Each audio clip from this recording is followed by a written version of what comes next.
to 12 Bar News. This is your host, The Fox. With me, as always, are Bullwinkle, Badger, and Darsh. Yo, yo. Yeah, what's going on? We're going to jump right into a little segment we like to call... What's happening? And I'm going to start this off by talking about the Frank Zappa hologram tour. It kicked off on the 19th of April, which was 3 days ago. We're recording this on the 22nd. It's been 25 years since Frank died. Some members of the band did not know that Frank was dead. Wait, who's dead? Frank Zappa. Never heard of him. He lives on as a hologram. Yeah, he lives on as a hologram, as I'm about to tell you about. Now, this hologram... His kid named Dweezil? He's got a kid named Dweezil. He's got a kid named... just Moon. No, Moon Unit. Look it up. It's probably her middle name, but Moon is her first name. Dweezil, Ahmet, and then Diva are his remaining children. But that's a digression. He's, this tour's just kicked off, and let me see. It kicked off in Port Chester, New York. That's what it was. Now, this is brought to you by the same people who did the Ronnie James Dio hologram a couple of years ago. Illusion is the name of the company. They do pretty cool work. It's a little boring. It's not like the Coachella Tupac appearance, which I'm still convinced is not an actual hologram. I think Tupac was actually there. But that's neither here nor there. So it's a three-dimensional hologram. It's cool looking, but it's not amazing yet. The technology is still, in its infancy. We don't have any Princess Leia telling Obi-Wan that, that he's her only hope.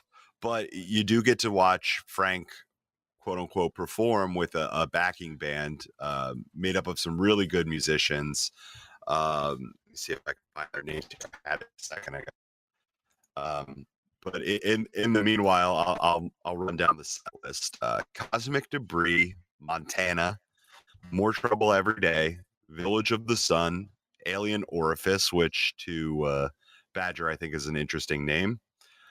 Penguin in Bondage, Apostrophe, Zombie Woof, Evil Prince, number 2, Why Does It Hurt When I Pee, Peaches and Regalia, Stinkfoot, Father Oblivion, Dangerous Kitchen, Dynamo Hum, My Guitar Wants to Kill Your Mama, sung by his son Ahmet, and Dead Girls of London, also sung by his son Ahmet, Dirty Love, Cheapness, and Camarillo Brillo.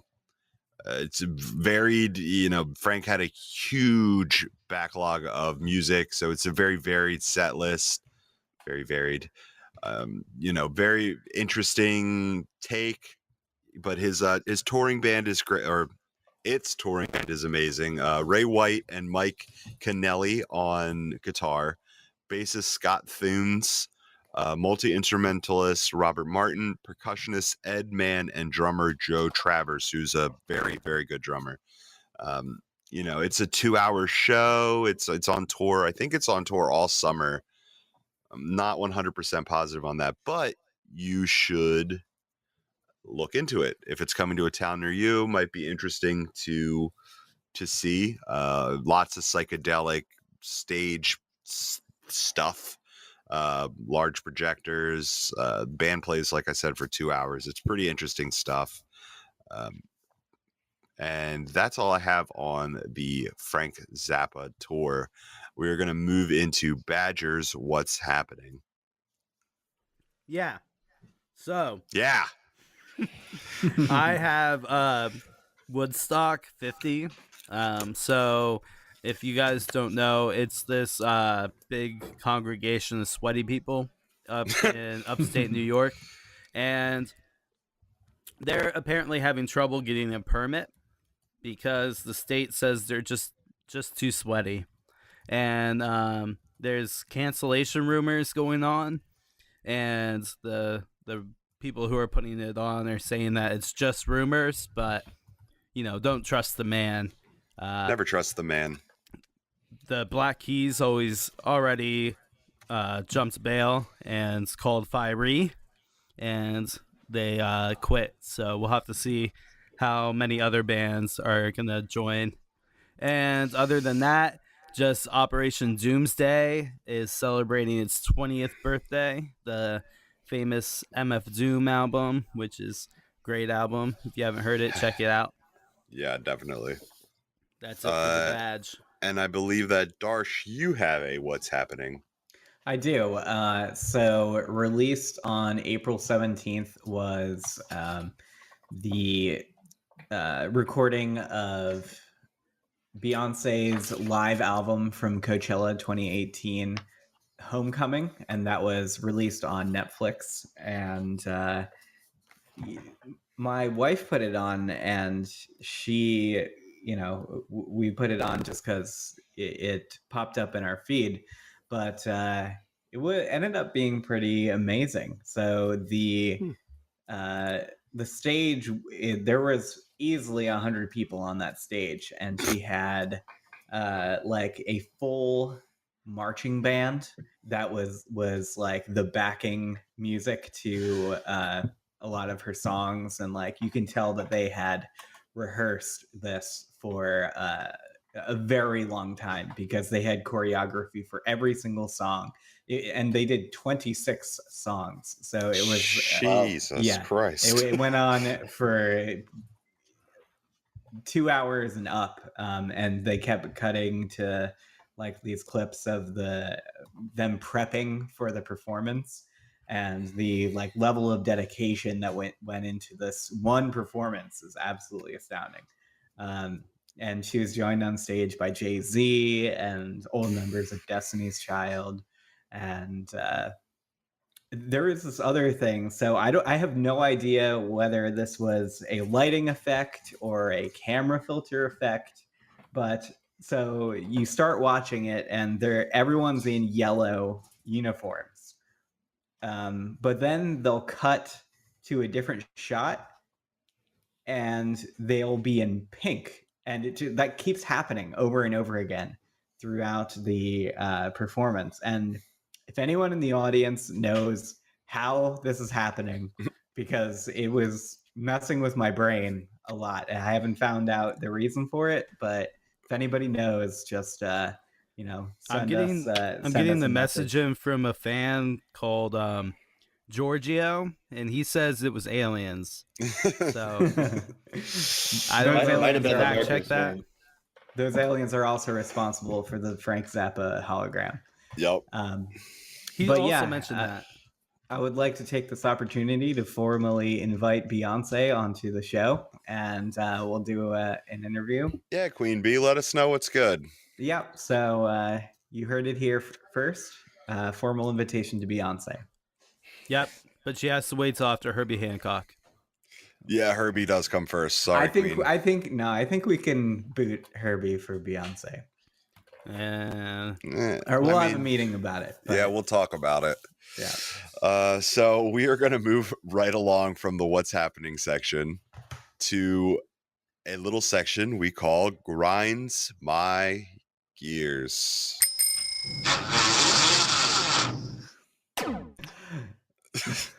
That was an interesting soundbite. Yeah. Okay, so for this edition of Grinds My Gears, I want to talk about trap music. Ugh. And it's not that I hate trap music. It's really not. And there are, with every music trend, there are fine examples of, that music trend. However, we are to the point where this genre, this fad, it needs to die, guys. It really does. Katy Perry put trap into her Dark Horse song, and that was in 2013. It's 2019 now. So if we've already been to the point where huge pop artists are putting their personal twist on a musical fad, and we're 6-7 years beyond that point, it's been too long. And the radio is just completely saturated with all these cheesy, played out trap motifs, you know, the electronic triplets, the huge warbling bass, the Versace, you know, the like rhyming scheme that they just do over and over and over again. And I say Versace because there's like a very specific vocal rhythm that you know that accompanies that song that's been copied over and over and over again. And I'm just sick of it. I don't know about you guys. If you're sick of it too, you know, give us a holler. If you know you think trap is here to stay, yeah, tell us what you think. I'm gonna interject something here. Like you, I agree that there are some people that do great things with trap music. There's a lot of people that would say that Childish Gambino's trap music, like "This Is America," is considered a trap song. Well, I would say "This Is America" has trap elements. I wouldn't say it's a trap song, Right. because there are elements of like gospel and electronic music going on in that song. Definitely. But I definitely can agree with you that trap music has gone too far because of the song "Old Town Road" by Lil Nas X. I couldn't agree more. But going back to the Childish example, Childish is on the cutting edge of, you know, being of hip hop artistry, and like, you know, obviously he's going to do something great with it, but that doesn't mean that it hasn't worn out its welcome. Agreed. And Yeah. I think that it has. Well, he's one in hundreds of artists that have done it that did it well. Yeah. Now, for him, for every one of "This Is America," you get like 99 crappy mumble rapped SoundCloud writing crap, Yeah. basically. I Dum don't, da and dum dum dum da dum dum dum. You that stupid, and like that kind of that shit. that triplet like Mhm. percussion thing that there's got to be a name for it, but if called a you've heard trap any beat. well It's called a trap beat. There you go. I'm talking But it's the specifically about hi-hats that you're talking about, right? the hi-hat. Yeah, it's just so dumb and it's so played out. I'm so tired of it. But that's So my rant, that's my grinds my gears. so trap music doesn't bother me because of my main philosophy in life, which is don't listen to terrible music. So it's not clouding up my radio. My radio is locked onto one station, except if they're on a membership drive. And then I go to the other NPR station that's in New York because I don't want to listen to that guy be like, you could give us your money. But So while we're Aren't on this we- topic, give us some money. So Check out our Patreon. Patreon, There's cash links in the mail. You know how to do yeah. it. Yeah, you know. All right, since that's the end of Grinds of My Gears, we are going to move on to an album review by Bullwinkle. All right, so this will be a bit of a palate cleanser from trap music. So the album that I chose for review is Social Cues by Cage the Elephant. Just for a frame of reference here, so I haven't really listened to Cage the Elephant since 2008.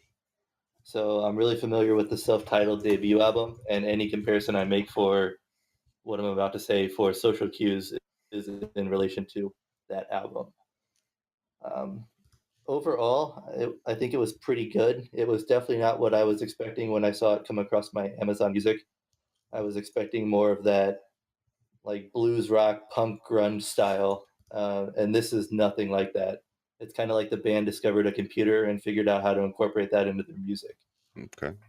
I'm not sure if they've been doing this for a while or not. Like I said, I know more about their self-titled album than anything after that. So the first half of the album, fairly solid. Broken Boy, it's a little cheesy at first, but slowly becomes more tolerable. Sets a good tone for the rest of the album. The next song, Social Cues, Black Madonna, and Night Running are all really good tracks.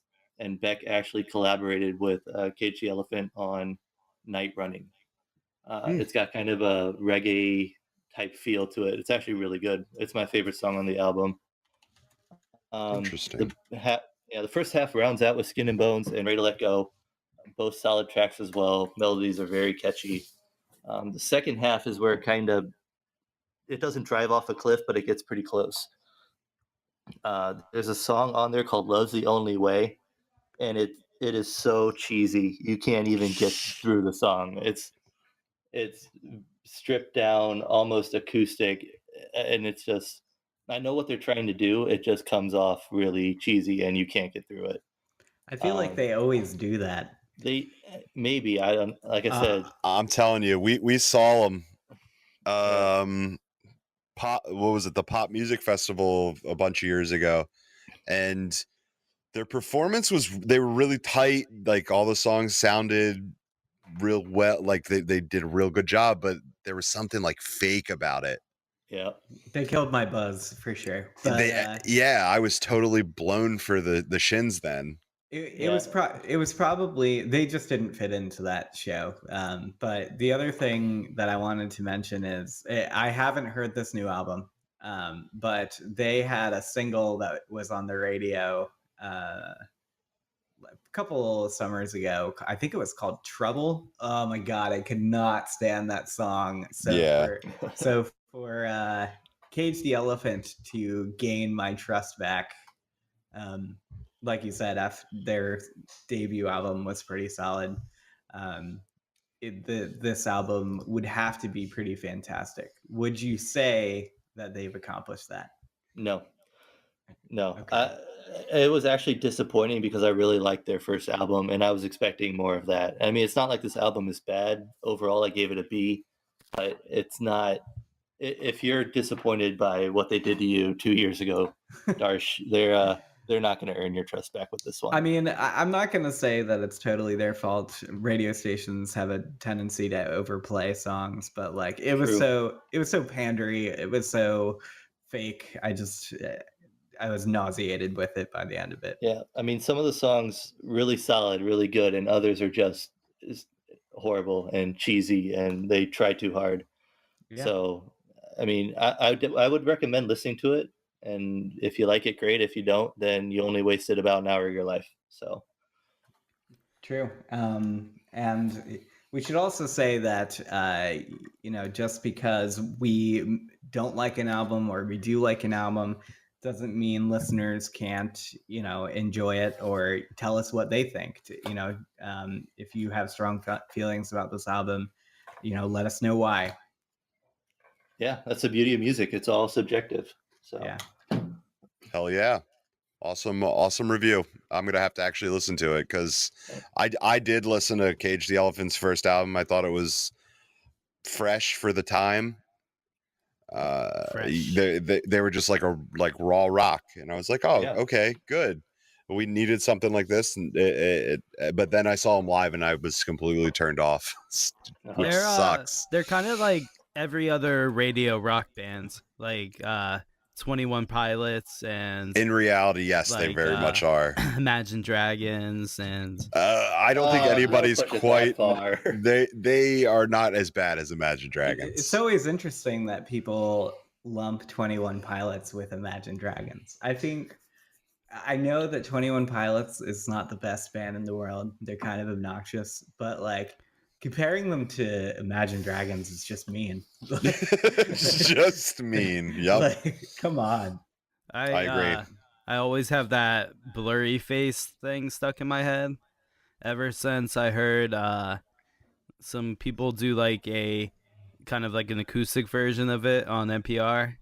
And it was like somebody on that, I forget what show it was, but it was like with mandolin. And what is that? Prairie Home Companion, the new one? I forget what it is. But anyway, it's been stuck in my head ever since. Yeah. Ooh, that's unfortunate because they like 21 Pilots has some decent songs. A handful that are, well written, catchy, while not being like pandering. What are some of the Cage the Elephant songs off that first album? I forgot. I remember them. I mean, I remember liking them. But There's in like one year and out the in one other. year, yeah. oh yeah, that was Back Against the Wall, Backstabbing Betty, yeah. Ain't No So Rest for the Wicked. All those are those. just like Black Keys, radio rock. I can agree more with the Black Keys thing than you. You also do have a vendetta against the Black Keys. Yeah, I do. We'll get to the bottom of that maybe in another episode, but like, It's because there's two people in the band. I know why he has the vendetta. so Vendetta so does 21 Pilots. Yeah, you got something against two-person bands that aren't the White Stripes. Yeah. How many people So- are in Imagine Dragons? I don't even know. 4 or 5. I'm gonna find out right now. Just that you know that disappoints me. He's guessing. That's why I said 4 I or know, 5. I know, but that It's There's- just four. disappoints there's me four. that you're that accurate with it. I mean, unlike you, I actually research stuff before I hate on it. Oh, I don't. I Oh, just damn. I make an opinion directly from NPR, and then And so you let other people tell you your opinions? I do. That's raw, man. That's not good. Nope. This has gotten heated. I just read something that made me want to vomit. Was it about Kanye West? No, it was about Imagine Dragons. The I guess quote unquote songwriter and lead singer of the band cites Nirvana and the Beatles as among his influences. Doesn't everybody? Yeah. Yeah. Everybody. But he also writes Coldplay on that list, so yeah. Maybe he Not just so likes great. Abbey Road. Yeah, he's probably the only album he ever heard. No, I mean the I like studio. Let It Be. Maybe. What'd you Coldplay just say? Recorded there. I'm just kidding. Were we about to fight? Revolver's the best album. Guys, we'll save the Beatles discussion for another episode. Let's move on to the main event. All right, we are going to move on to the main event. Drum roll, please. Revolver. Chance the Rapper. So I'm sure that's a name that anybody listening to this podcast is well aware of. Chance the Rapper, born Chancellor Jonathan Bennett in Chicago, Illinois, is an American rapper, singer, songwriter, actor, and activist. He is most known for his 2 mainstream albums, quote unquote, more of mixtapes. Acid Rap, released in 2013, and Coloring Book in 2016. He has another mixtape released earlier in 2011-12, named 10 Day. I'm not sure why. Maybe we'll find out about that a little bit later. You don't know why? I don't know why it's called 10 Day. Save it for my segment. There you go. Save it. We'll save it for Come on, man. Bullwinkle's segment. You No, need we'll to do save your it for the homework. segment. I'm the host. My homework is to be friendly and inviting and have a nice, soothing not being very NPR style friendly. voice. I'm being perfectly civil right now, my friend. But he's also known for a Anyways. lot of collaborations too. Yes, he's appeared on songs with Kanye West. He's appeared on songs with Chance the Rapper. He is Lil Chance B. the Rapper. Wait, Or I mean, Childish Gambino. He's the lead vocalist of a band called The Social Experiment. He's part of a Chicago collective called Save Money. So he's all over the place in music, and he's only 26 years old. He He's a baby. he like worked really hard with Kanye for that Life of Pablo album. Oh, yes, He worked on yeah. every song on that album. He's also Yes. featured in the song Ultra Light Beam, which is probably the best song on that album. And on the Skrillex song too. Oh gosh. Somehow, song. no matter what conversation we're having, we'll find a way to work Skrillex into it. Yep. Anyway, You hear for my about health. the That's off Skrillex? topic. That's off topic. The mosquitoes. We're not talking about Skrillex and the mosquitoes. Oh. We're not doing it. I already know all about it. Look up, just type in Skrillex and mosquitoes, and you'll find out Scientific what study. Badger is talking about. So the reason Chance the Rapper to me is worth us highlighting is his meteoric rise and the fact that he's done all of this, had the success that he's had through hard work alone. He doesn't have a major label. He's just a Chicago rapper that's worthwhile. Writes quality songs, good hooks, great beats, insane flow as far as his rapping is concerned. And he's been influential in his community. He's basically friends with Barack Obama. His dad actually worked with Barack Obama. His dad, Ken, was an aide to Harold Washington, the mayor of Chicago, and then Barack Obama when he was a senator. His mom worked for the Illinois Attorney General. So he's not from some downtrodden, it's not a downtrodden story. He's a middle class kid who lived in Chicago and decided that he was going to be one of the best rappers in the world and did it. And did it on mixtapes. Doesn't have a, like I said, doesn't have a huge record label pushing all of his stuff on the radio. He just has himself. Chano does it. That's all it comes down to. He And like I said, he likes to keep the music out there for free, and yeah, believes he that loves it's it. all about creating free music, and then he makes money from his live performances and merch. The baseball hats. Yeah, he's Chano, man. He's Chance the freaking rapper. Thanks He- for saying he- rapper. Rapper. What else would I have said? It's a line from the Yeah. Chance. Oh, sorry. Yeah, I wasn't. Please wasn't. say the Yeah, rapper. Have you had your Yeah. coffee? Yeah. Did you eat your breakfast, Fox? It is 8:57 at night, so no. It's the most important meal of the day. Yes, it is. On a Chance the Rapper note, he actually was married on my birthday this year. He got married? He got Yeah. married to his baby mama. Oh, good. Yeah, Kirsten Corley. Cool. So yeah, congratulations to Chance for that. We'll talk to him face to face. When he comes on the podcast eventually Well, With his, Beyonce. with Beyonce. he talks about his relationship with his baby mama in his music a lot, so that's why that's yeah. more significant than just an ordinary musician getting married. Exactly, and he's for such a young person, he's won accolades that there's a lot of people that don't ever win what he's already won.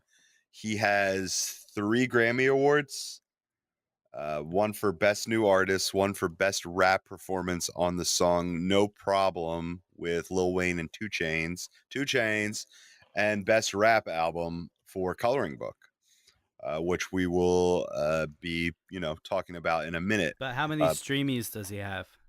Streamies? Oh, I don't think he has any. So we're ahead. We're tied. Yeah, we. Oh, okay. Yeah, we're tied for streamies. Maybe he'll win a streamy. Yeah, there you go. Maybe he'll win a streamy for Well, if he comes on the his show- episode. Yep, Yeah, if for he the comes on the episode on show, our then- show. It's going to be a hit. There you go. Immediately. Yeah. I mean, 12 Bar News and Chance the Rapper, it's a match made in heaven. It is. True. Or in a spaceship, whatever. Have you seen that commercial? Hey, ADD, Stay on topic. stay on topic. It's a Chance the Have Rapper you seen that commercial? I have seen the Chance the Rapper commercial. There's a and bunch of yes. them. He was in Yeah. a Kit Kat commercial. Yeah, that's what I was Yes. talking about. Yes. Yeah.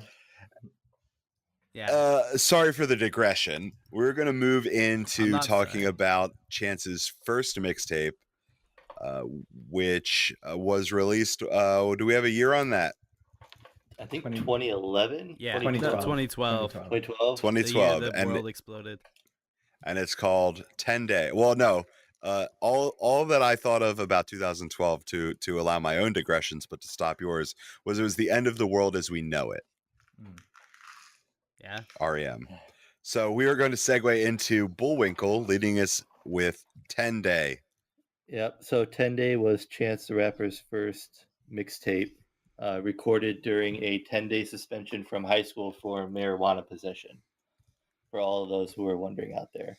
There we go. There we Can I go. And can I just say how annoying it is that someone so young can be so like Good. good? Yeah. Yeah. Just needed to get that off my chest. And Yeah, in the yeah. album, he says that he was caught smoking marijuana and that he was across the street, but the security guard said that he saw But him he was like smoking in in the parking lot. Yeah. So for the Uh, record, but Yeah. well, for other interviews, he has said it was for weed related behavior. that's depressing to me. Yeah. Yeah. But another digression. Bullwinkle, Of would you like course. to continue? Sure. So the album, you can tell it was, well, you can't tell, but certain parts of it make it fairly obvious that he was younger when he recorded this. It does have that bit of teenage angst. He's a little angry, and it's probably because he got suspended for marijuana possession, but you can tell that's coming out in some of the music. He's also clearly looking for some type of sound. The good part about that is no two songs on the mixtape are alike, so you get a nice variety of different sounds that he's playing with. He uses a number of voice modulators, bass lines, and different rhythmic patterns throughout the album. Mhm. Favorite tracks, I had Family and You Got Me Fucked Up. And the skippable tracks, I had 22 Offs and Fuck You Town Bout. It's also So, worth noting that each song was produced by a different producer, yeah, that's true. Oh, wow. Really? Yep. including some big names like Flying Oh, Lotus yeah. I produced it. see that. Fly Yeah. low. Yeah. Wow.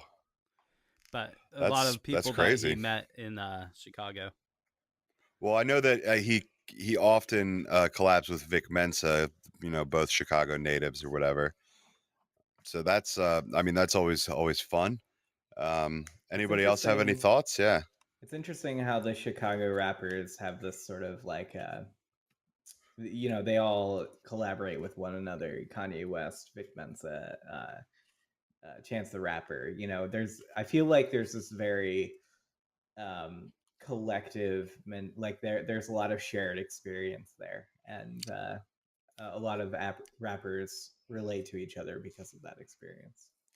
I mean, if you look at I mentioned earlier the Save Money, the collective hip hop collective in Chicago, the names on it are, at least three most people will recognize: Vic Mensa, Chance the Rapper, and Nico Siegel.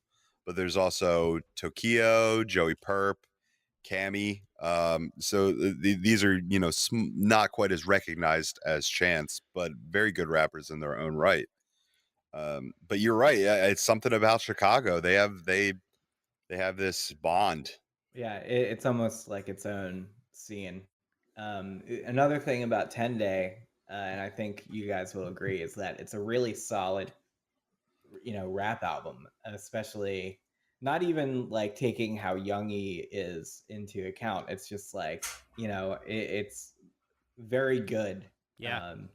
But it is definitely before he had his sort of signature animated personality down. It's very boilerplate, I want to say, from like a rap perspective. He hadn't yet come into his own when it comes to his big personality.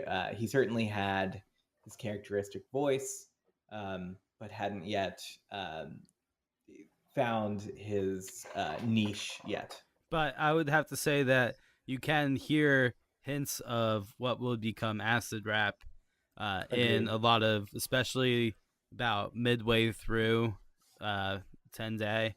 You can hear a lot of the same quality coming out, especially when like Peter Cottontail comes on. He's the jazz pianist that worked a lot on the acid rap album, but he's was in a couple of these songs too. And you can tell that there's something coming up. And I have just stumbled on this album for researching this, so it wasn't really stumbling on it. But I've heard about it, obviously, because he references it in Acid Rap and Coloring Book. But I hadn't really sat down to listen to it since it's not on like streaming services. So you have to, open up a different app and go into YouTube and watch it on there, or you could download it, which is what he wanted. So it is really really good, and I can agree that it's more typical rap rather than his personality doesn't shine through as much, but it's still in there as you listen more and more into it. Yeah, well said. Thank you. Anything else on the album 10 Day? Moving right along with the next album being Acid Rap. Yeah. So I am going to talk about acid rap. And this was the first album I heard by Chance the Rapper. I had actually heard it on NPR. I know that's a big surprise. But they did a review on it as part of their best albums of the year. And it made, I don't know who the people were, but made both their lists of top albums.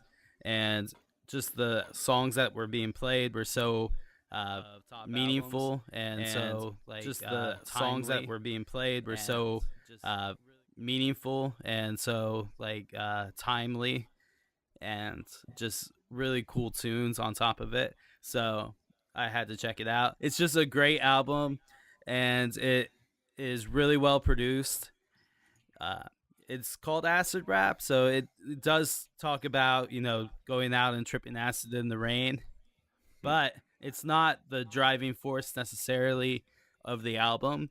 He was quoted as saying it wasn't the biggest component at all. It was something that he was really interested during the time, but it's more of an allegory to acid rather than just a mixtape about acid. And you can hear that when you listen through the whole album. It goes from religion to life to what it's like to live in Chicago, uh, what it's like to be a young black kid.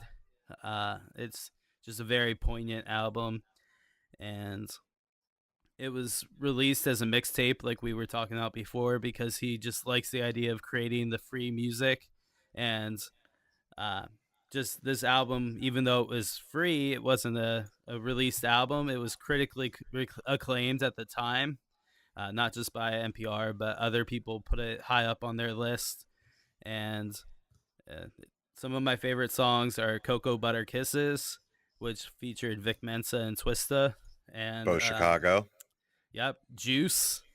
Oh, yeah. Juice. I love Juice. Come on. Such a good song. Juice. Juice. Juice. Juice. That was like the Juice. party song. Yeah. You Dude. can't like not dance around in your cubicle. I just remember like when that song came out, and like me and my college roommates were throwing parties. That was always the song that we started with. Yeah. It's so good. And favorite songs, another one that was with That's a Gambino. good one. Oh, yeah. Favorite song. Yep. And I like good ass intro as well. Yeah. Oh, yeah. But Chainsmoker, that Mhm. one's it's towards the end of the song or of the mixtape, and it's really cool song. And then I like Action Bronson, so Nah. I do have to say he does look like Arnold Schwarzenegger. So look it up, he does. Yeah. And with his hair slicked back, he looks like Rick Pitino. Yeah. Never forget that.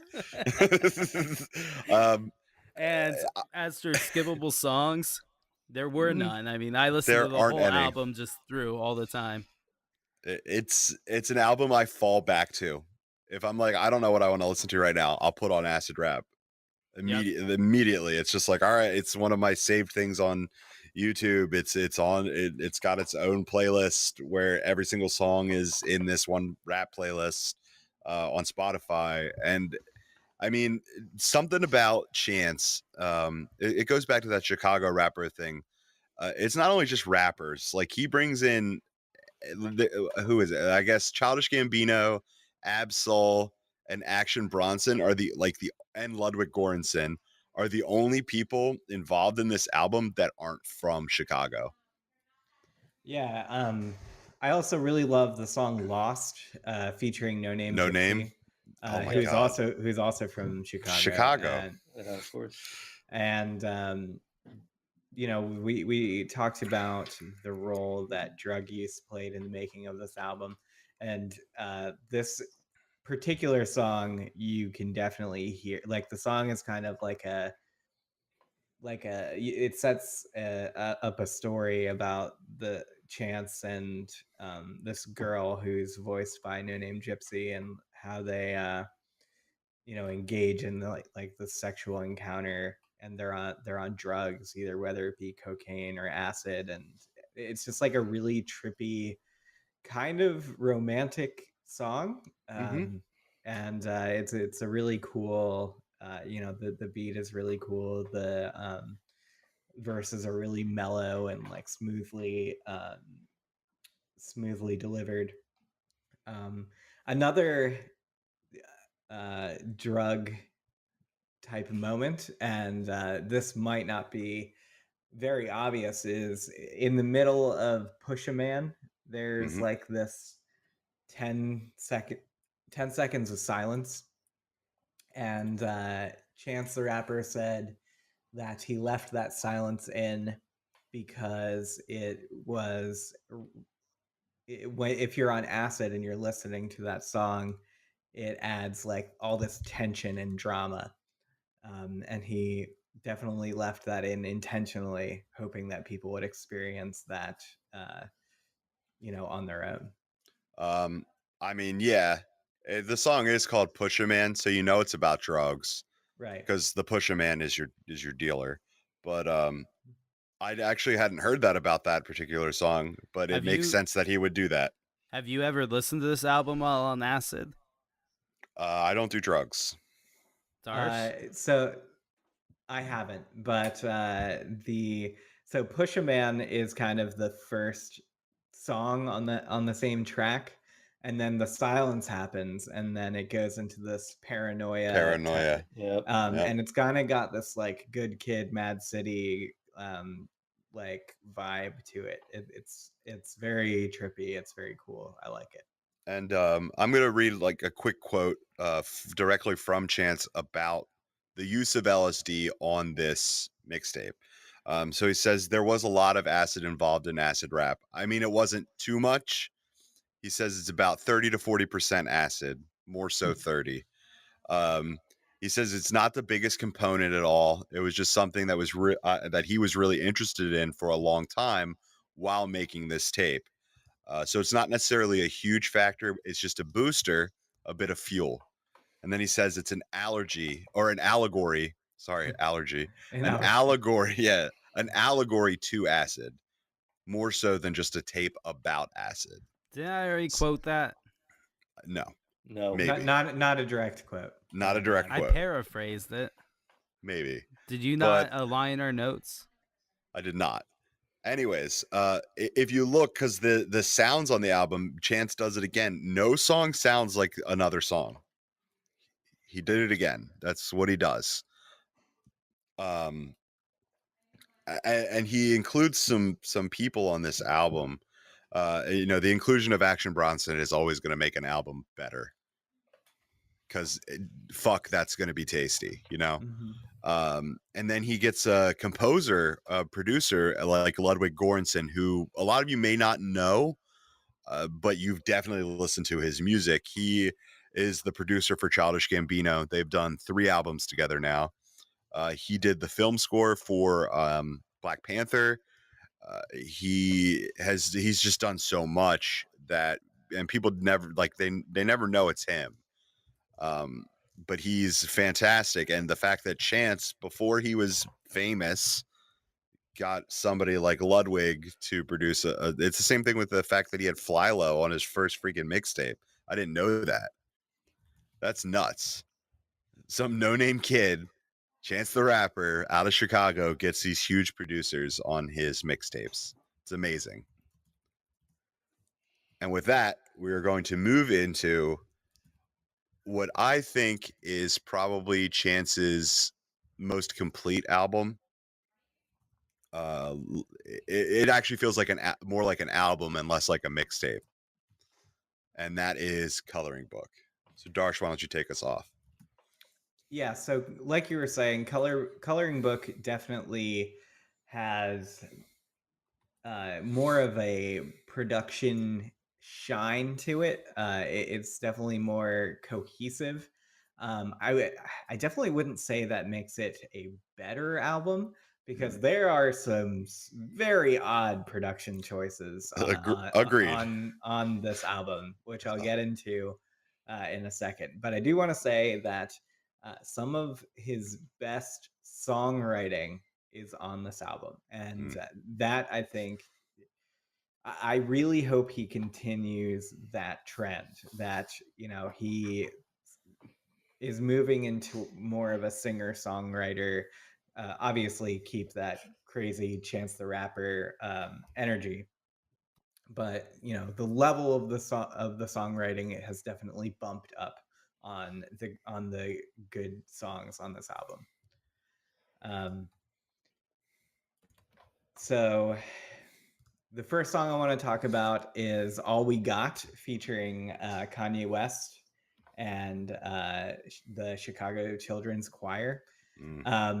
Strange song, honestly. Like, it's kind of hard to wrap your head around. It features Kanye West, but it's not a great feature. Yeah, I like Kanye West, which me and Badger will have some differences about, but it's just not. It kind of seems like it just kind of they threw this song over, like, hey, let's do a collaboration, and it kind of just gets lost in the event more than like becoming a good song. Probably, there are no remarkable songs until I think Summer Friends is a really good song. It's kind of like like this kind of smooth, almost mumbled like verses going on in the song, but it's just so like infectious and chill, and I really like this song.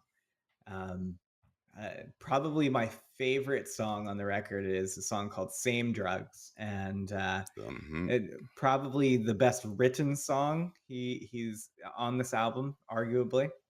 Um, if you ever see the music video for the song, it's him and he's playing a piano with this like Jim Henson looking puppet thing. Oh And the yes. puppet actually sings a verse, and it's really I don't know if it's supposed to be funny, but I think it's funny. It probably is. He's a funny Yeah, guy. right. Um, the song immediately after this one is called Mixtape with Young Thug and Lil Yachty. I always skip this song. It's just like it doesn't. It's kind of just like trap for no real reason. I'm not really sure why he would follow such a amazing song with such a mediocre trap song. Lil Yachty is garbage. Yeah, Little Yachty is pretty much garbage. Um, but then immediately after that song is, I think this was the leading single, leading up to the release of this album. It's called Angels featuring Angels. Saba. And it's all about, uh, you know, the streets of Chicago and how um, his friends are always dying and there's too many angels on the south side, and it's just this is probably a great example of trap elements in a song. It's certainly not just a trap song. There's these what are those like Jamaican steel drums that those are incorporated in You mean there. steel Steel drums? drums. Oh, okay. But yeah, used very tastefully, I will say. This isn't Jimmy Buffett usage of steel drums or Oh, anything. okay. Yeah. Juke Jam is a good song. It features Justin Bieber, and Bieber's verse is pretty good. Not gonna lie, it's not bad. Um, Ugh. listen, It's listen. hard to Say hear. what just say what you want about the Biebs, but like at the end of the day, it's all about did they succeed in the track, and It's I all think they about the did. auto tune. It's all about the auto-tune. You guys are so never mind. We'll get into this later, but blessings, both the main full song blessings and the reprise at the end of the album are absolutely great. They're definitely religious in nature. I think at this point, Chance sort of sees himself as this Christian rapper, or at least, He's come out and said that he's a Christian rapper, yeah. Um, which is and awesome. That's I good think for he's him. trying to be like more of a role model too, Yes. like with this album. and these songs are very good. It's not like uh, sometimes when religion comes into music, it can be very preachy and sort of uh, up its own ass What's your in, problem in with a Bob way. Dylan, man? Bob Dylan is a great example, actually. But these songs are still very focused on, let's make a great piece of art, which especially the reprise, where he does basically this long poem, where he talks about, um, you know, uh, he uses all these like images and like fields of chamomile, and how he's mastered stampedes. You can call him Mr. Mufasa, which actually Stampedes didn't go that well for Mufasa, but I like I like the what he's trying to do in with that line. Rest in peace. And yeah, rest in Spoiler peace, Mufasa. Spoiler alert. Um, and yeah, it's just a great way to end the record. I would say that there's a lot of riffraff on this album, a lot of skippable songs, but the high points are mountains peaks. They're really good. There are some really excellent songs on this album. I'm Interesting. surprised you didn't talk about No Problem or Finish Line Drown at all. No mention. See, No Problem is a good song, but it's another one of those songs that I just think is so weirdly produced. Like, I just think that the production choices are just so strange. Sure. And that kind of is just, it's featuring Lil Wayne and 2 Chainz, so it kind of goes back to that. Those are 2 bling era rappers. And the song is like larger than life, and you can definitely hear it in the writing and the production. What sounds they were trying to generate. And for me personally, it kind of puts it off just a little bit. It's not really up my alley, but it's a good song. I don't skip it. Okay, it's not skippable. It's just not one of your favorites for sure. Especially when they're such amazing, dude, it's on an album with Same Drugs and Blessings. Very emotional songs. Yeah. Even Angels, which is like a it's a banger. And but it's very emotional. Like he uses that emotional tension to his advantage. He's a smart guy. These songs. Yeah. He knows what he's doing. He's no slouch. Mm-hmm. You don't go from a kid just being a kid writing about getting suspended from school to being a Grammy Award winner for nothing. Right. That's why we covered Chance this week. That's why in our first artist highlight we covered Chance the Rapper. Enough said. I really think. Yeah, and that's my take on Coloring Book. It was his first album that was up for a Grammy, I believe, unless someone I pull that up real quick. Acid Rap was not considered for a Grammy. No. Right. Coloring. Coloring Book was really his first album that was everyone knows who he is at this point, and Yes. everyone was waiting for this album to come out, and that I think this was when all the accolades come in. This is when everyone's like, "Oh, Chance, you're so amazing." He's like, Yeah. "Shit, I know." It's- And should I know, but he still stays humble somehow. yeah, Um, whether that be his faith did that for him or whatever. I think it's the I'm baseball caps. I'm glad I'm glad it happened. That's all I gotta say, because this was in 2017. This is probably the one of 2016. yeah, it came out in 2016. It won the Grammy in 2017. So in 2016, this is probably the best album of 2016. Especially from such a high profile artist. Yeah, it's just amazing.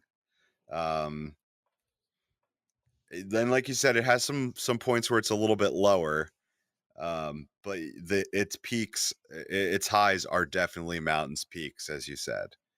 Um, I constantly have blessings running through my head, and same drugs Mm-hmm. for sure. Those songs I constantly will find myself.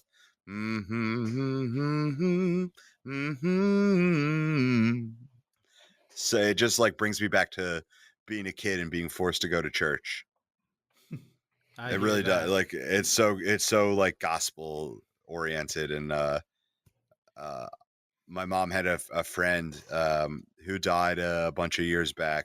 Uh Lisa is amazing lady, and I went to her funeral. She was African American, and I have never been to a funeral like that before or since. People were sad and crying, but that gospel sound comes through, and that gospel attitude comes through, and Chance perfectly grabs that on this album for me. Mm-hmm. And like you said, this is his like real songwriting debut. I think so. Everything else, like we knew he could rap. We heard acid rap, Yeah, and we knew he could like mix in emotion, but this was his first like songwriting album. definitely. And I mean, I couldn't be happier. There's a lot of people are quoted as writers on these albums. Oh yeah, if you take a look at the track listing, the production, like people who were brought in for producers and the people who were brought in as writers, the list it's huge, it's Yeah. massive, but you can tell that it's 100% Chance. He's the heart and soul of this record. So Yeah. Do either Bullwinkle or Badger have anything else to add? I mean, I don't. I think you guys summarized it pretty well. We About definitely vary on our opinions of what's skippable and what's our favorites. Because I really don't care for blessings at all, Oh, so I skip it every time. Um, the DRAM sings special. That one's kind of weird and out of place, and how great. well, Kind of that. I didn't bring up DRAM because it's such a short song. It's less than 2 minutes. So Right. Yeah, I mean the biggest one we really differ on is blessings, obviously, and I know where you guys are coming from. I completely get it. I just have never really cared for it. So, again, like you said earlier, music's about yes, yeah, you were it's in. subjective. When it comes to music, you're allowed to be wrong. It's fine. Yeah, it's completely okay. And from Yeah. you, Badger. I don't skip any of the songs, but I like some more than others. But I think you guys kind of killed it on this one, so I agree. And since we're talking about Earth Day, have you guys seen that Lil Dicky video about Earth? I have not watched it yet. I've been meaning to. Sea Dog sent it to me on 420, and Yeah. God yeah, bless. jobless. Yeah, it was. I liked it better on 420 than I did afterwards. I bet you did. But it was it had a lot of cameos. It had the Beebs, so I think Darsh would like it. I mean, because it has the Beebs. I hope I don't get labeled as a Biebs fan. I'm just saying. You're a Beeb fanboy. He's Breaking news: Darsh has caught Bieber fever. Woo! True facts. All right. Before we slap a bow on this puppy, how would we rate all of Chance's albums 1 through 3? What are we doing to a puppy? We're slapping a bow on it. Slap a bow But- on. Toby needs a bow. Let's no, see. No animals were harmed in the making of this podcast. Some bows were. My cat was a little bit. Okay, so in my opinion, acid rap is number one, Acid Yeah. rap is the best. Yeah. and then coloring book, and then 10 Day. Are Yeah. we all agreed? Yeah. And All right, surf. that was That was easy. Well, we didn't talk about some of the smaller things that Chance has done. There's a Like lot he- of compilation albums. And a Yeah, lot of he's got a assets. freestyle The mixtape. Christmas one The- I listened yeah. to on Christmas that time. I had that Michael I Jackson did not- song I've- that I liked. I did not get to listen to it this Christmas. I forgot to put it it can be in Christmas my any day rotation. you want, man. Just listen to it now. No, Jesus was born on a specific day in the middle of December. No, in it was April. in the middle of December. That's what the church tells me. April But yeah, we did. 20th. But we did. Jobless. Jobless? Yeah, but I mean, Jesus, jobless, jobless. Yeah. There's a reason they sound similar. But yeah, we didn't include free based freestyles mixtape or the Merry Christmas Little Mama. or or Surf, which was or by Surf. the Donnie Trumpet. What was that band? It's the Social Experiment. Yeah. But I've So we did listened to not that, include and it's those. good. It's good. It's very good. I've listened to that. But yeah, Less rapping, we more singing. far more singing. But yeah, this is gonna wrap up our podcast. Chance the Rapper is a good subject. We're definitely going to be doing more artist highlights in the future. If you guys enjoyed this format, let us know, and we'll maybe do some more of them. Maybe drop in a couple top 10 lists for you. But in the meantime, thanks for listening and enjoy. Bye. 12 Bar News Podcast was recorded at 12 Years Dungeon Studios in Trenton, New Jersey. The sound engineer Jeff Damon, webmaster Daniel Marshall, resident Iowan Mike Stanley, and your host / delinquent Patrick Stofflet. Thanks for tuning in. 12 years dungeon!